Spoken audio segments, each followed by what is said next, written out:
See, so what happens is I do my programming on my PC computer using Compass Navigator, right?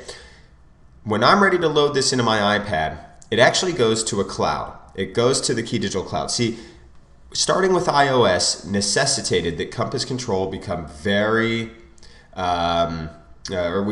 had to become very creative. We had to create a means because iOS doesn't like you to plug in a USB cable and load information into your iPad or iPhone. You cannot do that, right? So what we did was we created a cloud. I'm the programmer. I'm programming on my computer. It actually goes up to the cloud, which I'll explain more in a moment. And then in order to get to the cloud, though, one of the first things we check is, okay, are all of these device IDs in this project, are they licensed? Now, say you're programming a system and it's going to have 10 or 12 iOS and Android devices. That doesn't mean you have to have all of those iOS and Android screens on your computer, on your programming.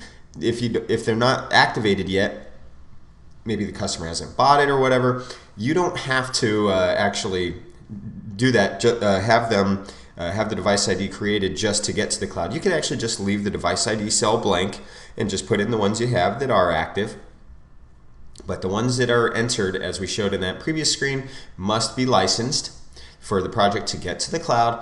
And then on the iPad, we're able to just press a project which says a button which says Update Project, and it pulls that project into the iOS device. It says, hey, I'm iOS number 1234556 ABC.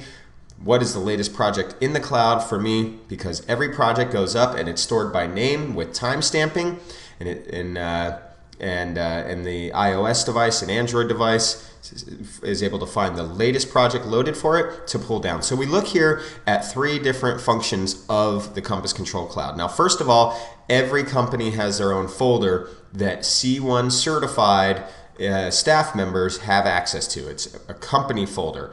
And so the benefit of that in scenario 1, we talk about how the iOS device, it makes for a very easy load-in versus trying to load in over a wire or over the network. This is very quick, very easy, and it works well with iOS. Number 2, you could actually share files this way within your organization.